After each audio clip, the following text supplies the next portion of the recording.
Hello children, this is your physics teacher Sharma and I welcome you all to today's class. In the previous class, we have discussed about sound. We have learned that sound cannot travel in vacuum and it needs some medium for its propagation. And we have also learned how our ear can make the sound heard to us. As a part of that, we learned about eardrums which actually vibrate whenever there is a sound produced, and that will be sent in form of a signal to the brain. Now, in this class, let us know about the nature of sound. Students, sound travels in form of a wave. Okay. Whenever we consider or whenever we use this word wave, what immediately comes into our mind? Water waves, isn't it? So, here, this also is nothing but a wave. Sound is also a wave, just like a water wave. Except for, in case of water waves, we can see the particles or anything which is floating on the water moves up and down. Whereas in case of sound, the particles will be moving forward and backward. And when I say forward and backward, this kind of motion actually we have discussed in the previous class. I hope you remember the word vibration, and along with that we have learned oscillation. In your textbook, it is mentioned that this to and fro motion of an object is called vibration, and it is also called oscillation. Yes, we take the statement given in the textbook for granted for now. However, when you go to higher classes, you will know that vibration is slightly different from oscillation. Now, coming back to topic, oscillation. It's a to and fro motion of an object. Now, when I am talking, what actually is happening? The particles which are there in front of my mouth, these air particles which are there in front of my mouth, they are moving forward. When these particles are moving forward, they are pushing the air particles which are there in front of them. Okay. Now, after colliding with those particles, they bounce back. So, these particles are moving forward, they are colliding with another particle, and they are bouncing back, coming backwards, they are colliding with another particle, and again moving forward. So, it is making a to and fro motion. Okay. So these particles are undergoing to and fro motion, which we can say either vibration or, according to your textbook, oscillation. Okay. Now these waves I can represent in form of a sine wave. This kind of wave is called a sine wave. I will represent, for my convenience and for your easy understanding, I will represent the sound wave in form of a normal wave, which we all know. Okay. With help of this diagram, we can understand the characteristics of sound waves. First one is the amplitude. Okay. Amplitude is nothing but the maximum displacement undergone by the particle. Remember, when I am talking, the air which is forced through the voice box from the lungs is making a sound, and that same air is coming out of my mouth. That is actually disturbing all particles which are there around my face. Okay, if suppose you are above my head, then you can hear the sound because my voice, the wave which is coming out of my mouth, is actually disturbing the particles which are above my mouth also. Okay, if this is the mouth, okay, then waves are traveling like this. Okay, so they are disturbing particles which are all around them. So automatically it would be heard. Now, whether it is heard loudly or it is feeble, it depends on how much energy that particle is advanced with. Okay, or rather, how much displacement that particle is undergoing. Now, as I said, the particle which is in front of my mouth, it travels forward and again comes back, isn't it? So, this particle which is here in front of my mouth is moving forward, it is stopping there and is coming back. This displacement undergone by the particle of the medium is called amplitude. Initially, let us assume this is the position which we say mean position or zero position. When there is no force acting, when there is no disturbance created, the particle was here. Now, when some sound is produced, that particle started vibrating or oscillating. Now, this particle from here, it has undergone displacement to this point.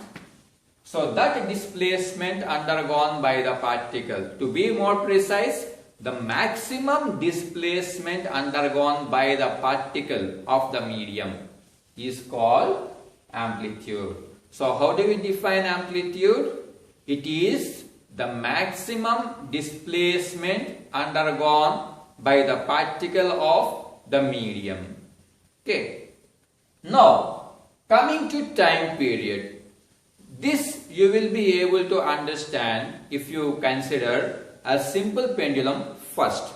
Let us assume I have a small simple pendulum. Now this is in its mean position. When I set that to oscillation, from mean position it went to extreme. From there it is undergoing to and fro motion. Okay, so it is oscillating. Now, starting from this point, going to the other extreme position and coming back to the initial position, this makes one oscillation or one vibration. Starting from the extreme position, going to the opposite extreme position and coming back to initial position. Okay, that is making one oscillation. It started here, it went to other point and came back to the same point, starting point. So, this is making one oscillation or one vibration. Time taken to complete one oscillation or one vibration is called time period. The name itself says time period. It is nothing but the time taken. Time period is nothing but the time taken to complete one oscillation or one vibration.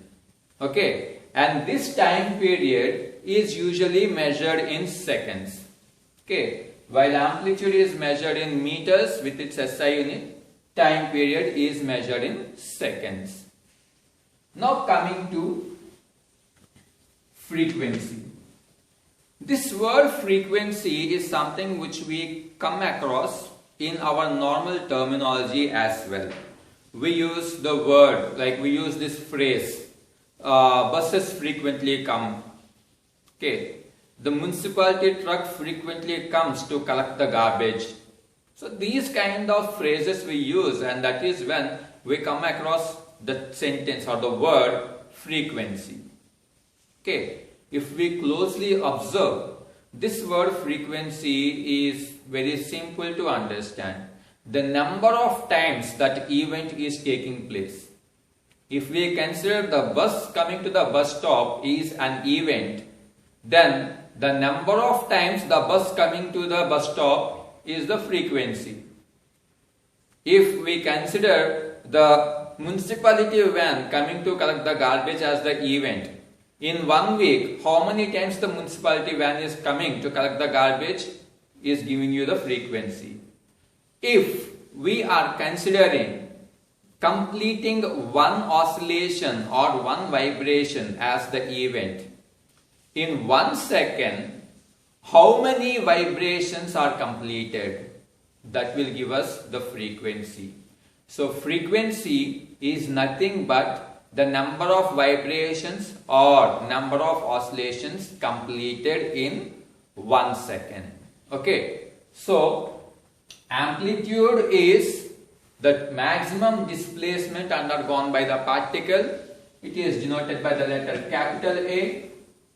Time period is the time taken for completing one oscillation or one vibration.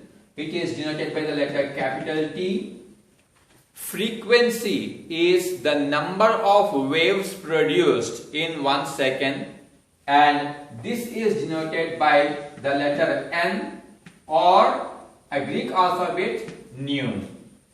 Okay, we can use either of these, either N or nu. Okay. Now coming to loudness. My voice could either be loud or it can be very feeble, like how I am talking now. It may not be very loud. It is so feeble that even you may not be able to hear that. What difference do you find? The loudness, isn't it? The previous one, it was very loud that you could hear it very clearly. And when I slowly decrease something, the loudness decreased. Now what is it I have decreased? Okay, actually loudness is nothing but the amount of energy I am putting in to produce the wave. In other words, that is the amplitude. So loudness is dependent on amplitude, and it is actually dependent on square.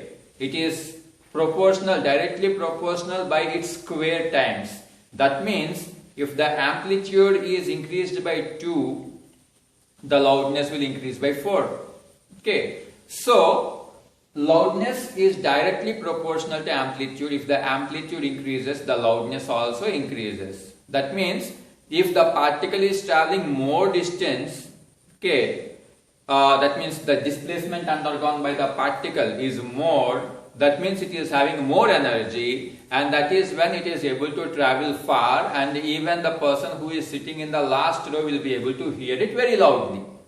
If that amount of energy is not supplied by me, if I am giving very little amount of energy, then the particle will not undergo maximum displacement. Okay, very little displacement it undergoes. So only the first 2 rows will be able to hear me, and the last row will not be able to hear what I am saying. Okay, so that is loudness. Now what is pitch? Pitch is otherwise called as the shrillness. For this I have an example which we commonly notice. Most of the times we see auto rickshaws, they play music. Okay, and that music will be having a very big speaker which produces a sound of drums, and they also have very small speakers which we call it as a tutor or a tweeter, and that usually makes the sound of bells. Okay, let us assume you are standing by the roadside and an auto which is playing music at its highest volume passes you by. Okay, now after a certain distance, which sound will you be able to hear clearly? Is it the sound of the drums or sound of the bell? If you have noticed this before, if you had an experience of this before, you would be able to hear the sound of bells even from a longer distance. Okay, that is because bells will have a high frequency when compared to drums. Okay, bells will have a high frequency when compared to drums, so they are very sharp and we can hear it from a longer distance. Okay, for example, if we take a boy and a girl standing at a certain distance, maybe 100 meters away from me, and they both talk with the same loudness, I would be able to hear the girl's voice very clearly, Because girls will have a high pitched voice, or their voice is more shrill when compared to boys' voice. Okay, so the shrillness or the pitch is actually dependent on the frequency of the wave. So these are the characteristic properties of a wave and also the sound wave, which we can interpret to sound wave. Okay, so make it a point that you write the explanation for each and every side heading I have given, following the video carefully, and you can forward the notes to me. See you again in the next class. Until then, have a nice time. Bye bye.